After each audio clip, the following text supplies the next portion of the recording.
Top 10 bộ phim tình cảm nổi tiếng năm 2024 có lượt xem cao nhất. Ngoài những bộ phim truyền hình cổ trang như Kỷ niệm hơn 5 tuổi và Mo Yêu Yun Chien, nhiều bộ phim truyền hình đô thị đương đại và phim truyền hình về thú cưng ngọt ngào cũng đang có thành tích tốt vào năm 2024. Ví dụ như Chuyện Hoa Hồng của Lưu Diệc Phi, Em Đẹp Hơn Ánh Sao của Đàm Tùng Vận rất nổi tiếng, và còn có bộ phim truyền hình ngọt ngào nổi tiếng gần đây, Secret Romance. Mới đây, Internet cũng đã thống kê ra top 10 chủ đề Douyin được phát nhiều nhất năm 2024 cho phim rối hiện nay. Private Romance không lọt vào top 10 với 5,3 tỷ, còn Em Đẹp Hơn Ánh Sao là 8,4 tỷ, là phim duy nhất vượt qua 40 tỷ. Top 10 Chật Bánh của Lưu Hạo Thôn và Lâm Nghị 5,47 tỷ. Derail bắt đầu phát sóng vào giữa tháng 12 năm ngoái và thời gian nổi tiếng của nó kéo dài đến năm 2024 nên cũng được đưa vào danh sách 2024. Đây là một bộ phim ngọt ngào về thú cưng rất được yêu thích vào năm ngoái. Cốt truyện kết hợp giữa thời gian và không gian cộng du hành thời gian cộng hồi hộp. Lin và Liu Hao Cần đều có chất lượng không tệ, nhưng độ nổi tiếng rất thấp. Một số khán giả đã bị thuyết phục rời đi khi họ nhìn thấy Liu Hao Cần, và toàn bộ bộ phim được chiếu mà không có bất kỳ cảnh giật gân nào. Ngọn lửa trong đêm không đạt thành tích tốt về mặt xếp hạng, nhưng số lượt phát video ngắn trên nền tảng Douyin ở mức chấp nhận được, với tổng cộng 5,47 tỷ lượt phát. Derail kể về cô Chiang, vốn là con gái của một gia đình giàu có, nhưng vô tình du hành về 7 năm trước và trở thành một cô gái đi làm tay trắng. Trong lúc tuyệt vọng, Chi Liên, người tự nhận là người yêu thời thơ ấu của cô, xuất hiện và âm thầm giúp đỡ cô.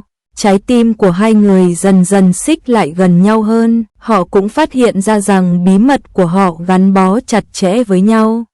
Top 9 Ngọn Lửa Trong Đêm của Tong Yao và Chang Xin Cheng 5,68 tỷ. Ngọn Lửa Trong Đêm, giống như You Are More Beautiful Than Starlight và Me Woodley Firework, được chuyển thể từ tiểu thuyết của Jiu Zhuesi, nhưng Dark Fire là một trong số đó được phát sóng lặng lẽ.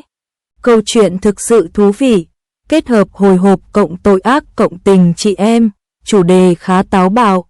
Tuy nhiên, bộ phim này đòi hỏi khắt khe hơn đối với khán giả, bởi văn phong mang tính văn chương hơn, nhịp độ chậm hơn nên việc ra khỏi rạp càng khó khăn hơn. Nhưng nếu bạn có thể chịu đựng được khi nhìn vào nó thì chất lượng thực sự không tệ. Ngọn Lửa Trong Đêm kể về Chu Lạc, người đã bỏ học tại một trường đại học danh tiếng và trở về nhà ở thị trấn Trinh Xuây giản dị và bảo thủ, và gặp Nania, một thiếu nữ xinh đẹp. Những tin đồn về Nania vẫn luôn được nghe đến, nhưng khi cả hai ngày càng trở nên quen thuộc, Chu Lạc đã phát hiện ra một khía cạnh khác của Nania. Hóa ra cuộc hôn nhân của cô không hề hạnh phúc và cô thậm chí còn là nạn nhân của bạo lực gia đình. Và trong đêm vui thiên niên kỷ, Nania bị cáo buộc đã chém chết chồng mình. Top 8 You Too Have Today của Chen Xingsu và Chang Ruonan 5,81 tỷ. Vào nửa đầu năm 2024, Chen Xingsu có 2 bộ phim truyền hình thú cưng ngọt ngào đang phát sóng. You Too Have Today này có danh tiếng, độ nổi tiếng và lượt xem Douyin tốt hơn Our Translator khác. Chất lượng của You Too Have Today quả thực tốt hơn.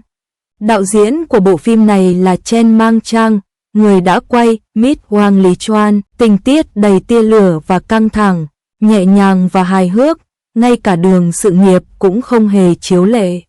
Đây là một bộ phim truyền hình ngọt ngào được đánh giá cao năm nay. You Too Have Today kể về câu chuyện của Chen Yao, người được công ty luật hàng đầu thừa nhận. Cô quyết định chuyển đến một nơi gần công ty hơn. Thật bất ngờ, người thuê nhà còn lại hóa ra là Chiên Heng, ông chủ của Chen Yao. Công ty luật tiền hành bắt đầu huấn luyện ma quỷ với Trình Diệu vào ngày đầu tiên, nhưng mục đích là để đuổi cô đi.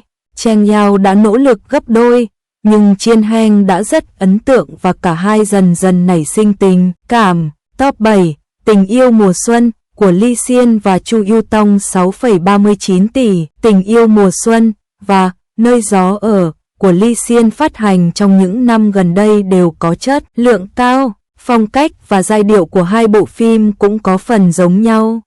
Cả hai đều là câu chuyện về những người dân thành thị trở về quê hương để gặp được tình yêu đích thực. Hai nhân vật nam nữ chính của Tình Xuân đều là người ngoài lề. Một người là bác sĩ phẫu thuật thẩm mỹ cơ thể với nghề đặc biệt, người còn lại là nhân viên bán hàng bị tật ở chân. Tình mùa xuân kể về Chuông Chia, một chú bê khuyết tật. Trên đường trở về quê hương, anh gặp lại người bạn học cũ Mai Dong, người mà anh đã nhiều năm không gặp. Sau đó cả hai bất ngờ đoàn tụ. Trong quá trình cám dỗ và lôi kéo, cả hai dần thân thiết hơn và dần chữa lành nỗi đau nội tâm của nhau.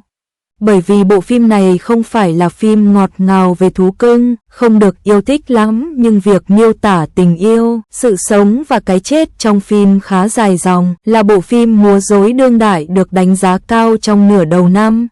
Top 6, Đừng bị tôi cám dỗ, của Lâm Nghị và Chu Diệp 6,7 tỷ. Lin có một bộ phim ngọt ngào khác trong danh sách. Don't Move On Me là một bộ phim truyền hình thú cưng ngọt ngào khá nổi tiếng vào năm 2024. Giống như Love Scam, nó được chuyển thể từ tiểu thuyết của Treo Yao, nhưng hiệu ứng chuyển thể tốt hơn nhiều so với Love Scam. Đội ngũ sản xuất của bộ phim này cũng giống như Dear Beloved. Trình độ sản xuất ổn định và nhịp độ cốt truyện vừa phải. Cốt truyện nam chính theo đuổi ngược vợ và đẩy kéo tình yêu rất hấp dẫn, ngọt ngào và hài hước. Đừng Yêu Tôi kể câu chuyện về cô nàng học đường Duy Chiên Linh, người luôn phải lòng học sinh hàng đầu Cố Tấn. Thật không may, Cố Tấn đã tham gia trò chơi và phải lòng người bạn đồng hành cứng rắn của mình, Naomi Selmawa. Anh ta rất thờ ơ với Duy Chiên Linh, nhưng trong thế giới mạng, anh ta dùng đủ loại công thức võ thuật để xoắn nhỏ, nhưng ai có thể nghĩ rằng tiểu xoắn đó lại là Duy Chiên Linh, và Gu Sun phải theo đuổi vợ anh ta cuối cùng. Top 5 Tình Yêu Mãi Mãi. Mỗi bộ phim truyền hình của Dương Tử đều có lượng xem douyin đáng kể, bao gồm Tình Yêu Mãi Mãi, Trầm Hương Như Vụn, Xin Hãy Cho Tôi Thêm Lời Khuyên Trong Suốt Quãng Đời Còn Lại, Dear Beloved và Đời Chuyện của Cheng Huân, tất cả đều vượt 10 tỷ. Để so sánh, Tình Yêu Mãi Mãi là một trong những bộ phim có sự tham gia của Dương Tử, có lượng phát douyin tương đối thấp nhưng vẫn có 7,67 tỷ lượt xem. Tình Yêu Mãi Mãi là một bộ phim tình cảm tuổi trẻ hoài cổ, không phải thể loại phim ngọt ngào lan truyền như điên, nên hiệu suất chủ đề ở mức trung bình. Tuy nhiên, tiêu chuẩn thấp của Dương Tử đã đạt đến lượng phát sóng mà các ngôi sao khác không thể làm được. Cuộc thi đấu đánh giá phim Long Tam Lớp cũng khá hay. Tình yêu và tình bạn trong phim được khắc họa rất tinh tế. Top 4, Em Đẹp Hơn Ánh Sao của Đàm Tùng Vận và Hứa Khải 8,42 tỷ. Em Đẹp Hơn Ánh Sao khởi chiếu vào tháng 7. Số lượt xem trên douyin nhanh chóng vượt 8,4 tỷ. Sự kết hợp giữa Đàm Tùng Vận và Hứa Khải đầy hấp dẫn. Em Đẹp Hơn Ánh Sao là một bộ phim truyền hình ngọt ngào về tinh thần kinh doanh. Phim kể về câu chuyện của nữ chính Di Sinh dấn thân vào con đường khởi nghiệp. Những hiểu biết sâu sắc độc đáo của cô đã giành được sự ủng hộ của CEO Han Tinh và hai người yêu nhau. Theo thời gian, Em Đẹp Hơn Ánh Sao thực ra là một bộ phim truyền hình ngọt ngào, hách dịch khá cổ điển, đầy dẫy những câu chuyện cười cũ kỹ và những thói quen cũ kỹ. May mắn thay, hai diễn viên chính rất bắt mắt. Diễn xuất của Hứa Khải trong vai CEO hống hách Sugan rất mạnh mẽ, trong khi diễn xuất của Đàm Tùng Vận tự nhiên đáng yêu nên vẫn thu hút nhiều fan phim truyền hình vào tháng 7, cạnh tranh với các bộ phim thần tượng cổ trang như Sauvignon Blanc và The Year of the Flower, nhưng nó vẫn rất nổi tiếng và được xếp hạng cao.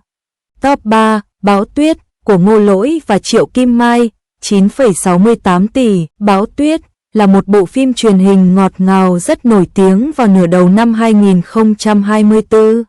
Phim có Ngô Lỗi và Triệu Kim Mai là đóng chính. Nó rất nổi tiếng trước khi phát sóng và tiếp tục được nhắc đến sau khi phát sóng.